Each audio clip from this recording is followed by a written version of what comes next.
নমস্কার, নতুন বাংলা থেকে বলছি সন্ময় বন্দ্যোপাধ্যায়। শেষ পর্যন্ত ঝোপ থেকে বেরোলেন কৌশিক সেন।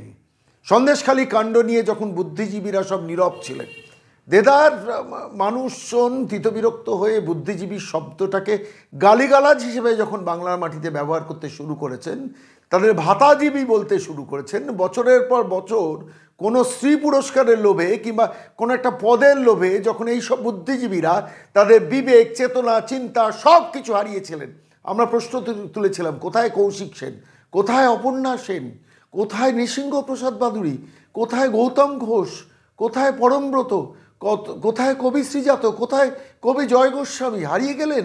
তাদের কি বাজার থেকে মোমবাতি খুঁজে পাওয়ার দুষ্কর হয়ে যাচ্ছে? আমরা মোমবাতি দেখে প্রশ্নটা করেছিলাম যে এই মোমবাতি তো আমরাও পৌঁছে দিতে পারি, তারা একটু রাস্তায় নামুন, অসুবিধাটা কোথায়? সেই বুদ্ধিজীবীরা শেষ পর্যন্ত এক এক করে এবার আস্তে আস্তে বিস্তর গালিগালাজকে মাঠে নামা শুরু করলেন। এদিন আমি হঠাৎ টিভির পর্দায় দেখলাম কৌশিক সেন আবার ওই রবীন্দ্র সদনের সামনে আবার পাশে মিরাতুন্নাহার এবং কাউকে কাউকে বসিয়ে সেলফ ডিফেন্সে গেলেন, ঝোপ থেকে বেরোলেন। সন্দেশখালী নিয়ে প্রতিবাদটা করা দরকার, বড্ড বেশি গালিগালাজ খেয়েছি, আমাদের ধান্দাবাজি বাংলার মানুষ ধরে ফেলেছে, ফলে তিনি ঝোপ থেকে বেরোলেন। আবার বেশ কিছু সেলফ ডিফেন্সের কথা বললেন। কংগ্রেস, সিপিএম, তৃণমূল, বিজেপি সব রাজনৈতিক দলের সমালোচনা করতে শুরু করলেন, কিন্তু আলটিমেটলি সন্দেশখালী তার বক্তব্য থেকে হারিয়ে গেল। তিনি যে অপরাধী নন, সেই অপরাধী মন থেকে একটা নিটোল বক্তৃতা দিয়ে গেলেন। বক্তৃতা শুনছিলাম আর খালি ভাবছিলাম, মানুষকে এত বোকা ভাবেন? আপনারা তো সংবেদনশীল, আপনার নাট্যকার, নাট্যকর্মী, অভিনেতা, আপনারা তো মানুষের মন, মানুষের চোখ অনেক ভালো বোঝেন যে কোনো মানুষের থেকে। সেই মানুষ আপনাদের বুদ্ধিজীবী বলে গালিগালাজ করে এবং সেটা ভেতর থেকে করছে। কেন করছে ভাবেননি? আজকে সেলফ ডিফেন্স দেওয়ার জন্য আনিস খানের বাড়িতে গেছেন, সেই গল্প বলছেন। সেলফ ডিফেন্স দেওয়ার জন্য শাওলি মিত্র মারা যাওয়ার পর কে গালিগালাজ করেছে সেটা বলছেন। সন্দেশখালীর মা বোনেদের কাহিনী বলতে পারছেন না, রাজীব কুমারের ভূমিকা নিয়ে বলতে পারছেন না, রাজ্যের মুখ্যমন্ত্রী মমতা বন্দ্যোপাধ্যায় নিয়ে বলতে পারছেন না, কেন স্মৃতি ইরানি কাউন্টার বক্তব্য রেখেছেন সেটা নিয়ে বক্তব্য রাখলেন। বেশ করেছেন, বক্তব্য রেখেছেন। আপনাদের কাছে মানুষ সেগুলোও শুনতে চায়, কিন্তু আপনারা যে অপরাধী সেটা স্বীকার করছেন। দিনের পর দিন সন্দেশখালীতে যখন এই কাণ্ড আজকে না বহু বছর ধরে ঘটে, তখন মিডিয়া চোখ বুজেছিল। আমরা সন্দেশখালী নিয়ে শেখ শাহজাহানের কাহিনী নিয়ে একাধিক এপিসোড করেছি। একটা দিনও কোনো দিন আপনাদের মুখ থেকে রা কাড়েনি আপনারা যে গ্রাম বাংলা শুধু সন্দেশখালী না, সারা বাংলার গ্রামে গঞ্জে মফস্বলে পুলিশি প্রহরায় তৃণমূলের নেতারা কি কীর্তি করেন সেটা নিয়ে আপনারা সোচ্চার হন না। আজকে ধরা পড়ে গেছেন, তাই ঝোপ থেকে বেরোলেন। তবুও শেষ পর্যন্ত আপনাদের বোধোদয় হয়েছে গালিগালাজটা বড্ড বেশি খাচ্ছেন, তাই রবীন্দ্র সদনের সামনে মাচা বেঁধে তাই মাইক্রোফোনে যা বললেন তার একটা অংশ আপনাদের শোনাবো। আর হ্যাঁ, অবশ্যই শোনাবো সেই এই কৌশিক সেনের সেই কাহিনী। মনে আছে, ডেটটা হচ্ছে 9ই অক্টোবর 2022, লক্ষ্মী পুজোর দিন 9ই অক্টোবর 2022। 574 দিন যখন গান্ধী মূর্তির পাদদেশে মেয়েগুলো, এসএলএসটি ছেলে মেয়েগুলো বসেছিল, নাটক করতে গিয়েছেন কালো ড্রেস পরে আপনি, রেশমি সেন, ঋদ্ধি সেন, 4 জনে পরিবারে গিয়েছিলেন। গিয়ে বলেছেন আমার বন্ধু ব্রাত্য বসু নাট্যকার, আমি তার সঙ্গে কথা বলবো। 574 দিনের পর এসএলএসটি ছেলে মেয়েগুলোর 1000 দিন হয়ে গেছে, আজ পর্যন্ত আমরা জানতে পারিনি ব্রাত্য বসুর সঙ্গে আপনার কী কথা হয়েছে আর অ্যাপয়েন্টমেন্ট করেছেন কিনা। চলুন আজকে নতুন বাংলা দর্শকদের সেদিন 9ই অক্টোবর 2022 কৌশিক সেনের ভনিতা ভণ্ডামিটা শোনাবো। আর আজকে গতকাল যখন ওই রবীন্দ্র সদনের সামনে আবার বিবেকের চেতনায় মাথা বেঁধে বক্তব্য রেখেছেন, সেলফ ডিফেন্সের বক্তব্য রেখেছেন, ঝোপ থেকে বেরিয়েছেন, সেই বক্তব্যটাও শোনাবো। বিচার করুন আপনারা। আন্দোলনরত চাকরি প্রার্থীদের সঙ্গে কথা বলতে নাট্য ব্যক্তিত্ব কৌশিক সেন, ঋদ্ধি সেন তারা মঞ্চে পৌঁছে গেছেন, আন্দোলনকারীদের মঞ্চে পৌঁছে গেছেন, সেই ছবি আপনারা দেখতে পাচ্ছেন। আরো বিস্তারিত আমরা জানবো, সরাসরি কথা বলবো আমাদের প্রতিনিধি অনির্বাণ বিশ্বাসের সঙ্গে। অনির্বাণ, এটাই তো প্রশ্ন যে 574 দিন ধরে তারা রাস্তায় বসে রয়েছেন যোগ্য চাকরির দাবিতে। সম্ভবত কৌশিক সেন, ঋদ্ধি সেনের কাছে এটাই তারা জানতে চাইছেন, হয়তো সবার কাছে জানতে চাইছেন যে আর কতগুলো পুজো, দুর্গাপুজো, লক্ষ্মী পুজো এভাবে রাস্তায় বসে তাদের কাটাতে হবে।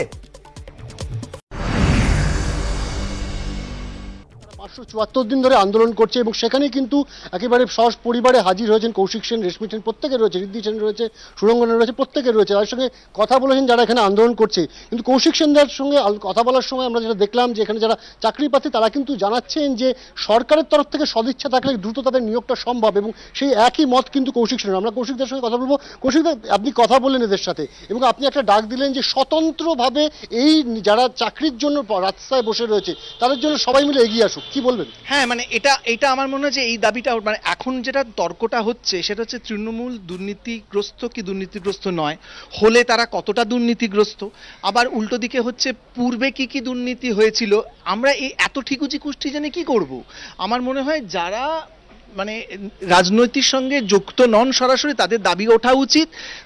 তদন্তের মতো হোক, দোষীরা শাস্তি পাক, সরকার উল্টে যাক, পৃথিবীর যা ইচ্ছে হোক, এরা নিয়োগটা পান, ব্যাস এইটা হচ্ছে কথা। এবং আমি মানে বর্তমান শিক্ষামন্ত্রী যেহেতু আমার বন্ধু, কিন্তু আমি তাকে মাননীয় শিক্ষামন্ত্রী হিসেবেই দেখব। আমি আমার পরিবার আমরা চেষ্টা করব ওর সেক্রেটারির সঙ্গে কথা বলে একটা অ্যাপয়েন্টমেন্ট চাওয়ার, গিয়ে আমি আমার দাবিটা পেশ করে আসব, সেটা বন্ধু হিসেবেও। এইটা অনির্বাণ, আমার জানার ইচ্ছে রয়েছে যে কৌশিক সেন সহ পরিবারের সবাই দেখছি কালো পোশাক পরে এসেছেন, তার মানে কি এটা প্রতিবাদের প্রতীক হিসেবে তারা পরে এসেছেন? একদম, এই বিষয় নিয়ে আমরা একবার রেশমিদির কাছে যাই। দিদি, আপনারা প্রত্যেকে কালো রঙের পোশাক পরে এসেছেন, কোথাও কি এটা প্রতিবাদের একটা ভাষা? হ্যাঁ, নিশ্চয়ই মনে হচ্ছে যে আজকে খুব রঙিন পোশাক পরে আসাটা, কালকে তো অনেক রঙিন দিন গেল, একটা কার্নিভাল হলো, আর সারা দুর্গাপুজোয় মানুষ তো খুব রঙিন হয়ে থাকলেন এবং তারা তাদের আনন্দ করেছেন। তো আজকে আমার মনে হয় যে আর রঙিন পরে এসে ওনাদের সামনে আর দাঁড়ানোটা খুব নিজেদেরই খুব ছোট মনে হবে, কারণ ওনাদের দিনগুলো তো রঙিন হয়নি, ওনাদের দিনগুলোই অন্ধকারে কালো, এই মানে প্রদীপের নিচে অন্ধকারের মতোই থেকে গেছে। তো আমাদের হ্যাঁ খানিকটা সেটাই হয়তো বলতে পারেন। কারণ ঋদ্ধির কাছে আসবো। ঋদ্ধি, গতকাল তোমরা এই কার্নিভাল যেটা হয়েছে রেড রোড, সেখানে পরিবারের কোনো সদস্য অংশগ্রহণ করনি, সেটা কি এদের পাশে সহমর্মিতা জানানোর জন্য? একটা অদ্ভুত জিনিস আছে, সেটা হচ্ছে যে আজকে গণতান্ত্রিক অধিকার নিয়ে আমরা যখন কথা বলি, তখন যখন প্রতিবাদের কথা ওঠে, তখন আর কি যেটা সমস্যা হয়ে যায়, প্রতিবাদ শব্দটাকে আমরা শুধুমাত্র রাজনৈতিক দলগুলোর সাথে আটকে রেখে দিয়েছি। স্বতন্ত্রভাবে প্রতিবাদ জানানো, আজকে কিন্তু আমরা পরিবার হয়ে এসেছি, তো পরিবার হিসেবে গণতান্ত্রিক অধিকারের জন্যই আমরা কার্নিভালটাতে যাইনি গতকাল। ওনারা গণতান্ত্রিক অধিকার পালন করেছেন বলেই কালকে কার্নিভালটা ওনারাও হতে দিয়েছেন এখান থেকে সরে গিয়ে, এবং আমাদের গণতান্ত্রিক অধিকার আছে বলেই আমরা প্রতিবাদ করছি। এবং সেটা আমার মনে হয় আজ প্রতিবাদ করার জন্য কোনো দলের অংশ হতে হয় না, এবং এটাই আমাদের অ্যাপিল যে আজকে স্বতঃস্ফূর্তভাবে আমাদের চারপাশে শুধু আমরা নই, যতজন প্রতিবাদ করবেন এবং তত কিন্তু সরকারের উপর সেই চাপটা তৈরি হবে, যাতে মানুষ বুঝতে পারেন বা আমরা বোঝাতে পারি যে আজকে কোর্টের অর্ডার দিয়ে কিন্তু চাকরি নিয়োগ হয় না, প্রশাসন চাইলে করতে পারে, এইটুকুই দাবি তাদের আর কি। সুতরাং এই স্বতন্ত্র প্রতিবাদটা যাতে বজায় রাখা যায়। আমি সুরঙ্গনার কাছে আসবো। সুরঙ্গনা, তুমি দেখছিলে একজন হাতে লক্ষ্মী ঠাকুর নিয়ে বসে রয়েছে, আজকে লক্ষ্মী পুজোর দিন, এই যে অনেক মা আছে, বোনেরা রয়েছে, কতটা কষ্টদায়ক এই ছবিটা দেখলে? এটা আমার মনে হয় আমাদের সকলের কাছেই কষ্টদায়ক। আমরা রোজই এই চিত্রটা বারবার দেখছি টেলিভিশন মাধ্যমে, ওনাদের মুখগুলো যেরকম বললেন বাকিরা যে পরিচিত হয়ে গেছে, এবং এখানে একটি বাচ্চাও ছিল, সেও এতটা কষ্ট পাচ্ছে, কিন্তু ওনারা তো আইন মেনে সবটা করছেন, ওনারা তো ঠিক কার্নিভালের সময় উঠে গেছেন, কাজেই ওনাদেরকে আইনের প্যাচে ফেলে এরকমভাবে ভিক্টিমাইজ কেন করা হবে, এইটুকুই তো দাবি। আমরা কথা বললাম যাকে কৌশিক সেন, রেশমি সেন, ঋদ্ধি সেন এমনকি সুরঙ্গার সাথে, প্রত্যেকেরই কিন্তু দাবি যে এই যে চাকরি প্রার্থীরা 574 দিন ধরে বসে রয়েছে গান্ধী মূর্তির পাদদেশে, শুধু এরা নয়, এদের মতন আরও বিভিন্ন জায়গায় যারা চাকরি প্রার্থী তারা বিভিন্ন জায়গায় বসে রয়েছে, প্রত্যেকের প্রতি সহমর্মিতা জানাতেই কিন্তু লক্ষ্মী পুজোর বিকালে এই গান্ধী মূর্তি পাদদেশে তারা এসছেন, এবং তাদের একটাই বক্তব্য যে সরকার যারা যোগ্য তাদের অবিলম্বে ব্যবস্থা করুক তাদের নিয়োগের, কারণ তারা যেটা মনে করছেন যে শুধু রাজনৈতিক কচকচানি চলতে থাকবে, কিন্তু এদের ভবিষ্যৎটা কি হবে সে কথা কেউ বলছেন না। একেবারে সেটা তো সব থেকে বড় প্রশ্ন, এই অনিশ্চয়তার অন্ধকার কাটবে কতদিনে? অনেক ধন্যবাদ অনির্বাণ তোমাকে। আমি না মানে কমিউনিস্ট পার্টি বাড়ির ছেলে, ছোটবেলা থেকে আমি শুনেছি বড়নগর, কাশীপুর, আমাদের থিয়েটারে কত অসংখ্য নাট্যকর্মীরা কংগ্রেসের হাতে খুন হয়েছেন। বাবাদের কাছে শুনেছি, আমার বাবা উৎপল দত্তের ছাত্র ছিলেন। কোন মন্ত্র বলে কংগ্রেস সাংঘাতিক বন্ধু হয়ে গেল? মানে আজকে যদি ভারতবর্ষের ভারতীয় জনতা পার্টিকে দায়ী করতে হয়, তাহলে শুধুমাত্র ভারতীয় জনতা পার্টির সময় থেকে অত্যাচারটা শুরু হয়েছে। কংগ্রেস কোনো ভুল করেনি, এমার্জেন্সি হয়নি, শিখ দাঙ্গা হয়নি, আমাদের পশ্চিমবঙ্গে উৎপল দত্তের দুঃস্বপ্ন নগরী নাটকটা বন্ধ করে দেওয়া হয়নি। তা হঠাৎ মন্ত্র বলে, মানে এই ক্ষমতা সিপিএম এর আছে যে তারা তাদের প্রয়োজন অনুযায়ী তারা বন্ধু বদলাবে। এবার আমরা যদি প্রয়োজন অনুযায়ী বলি যে এই পার্টিটার থেকেও এই পার্টিটা বেশি বিপজ্জনক, সঙ্গে সঙ্গে আমি দালাল হয়ে গেলাম। ফলে কি হচ্ছে, আমাদের প্রতিবাদ করার জায়গাটা না সংকুচিত হয়ে আসছে।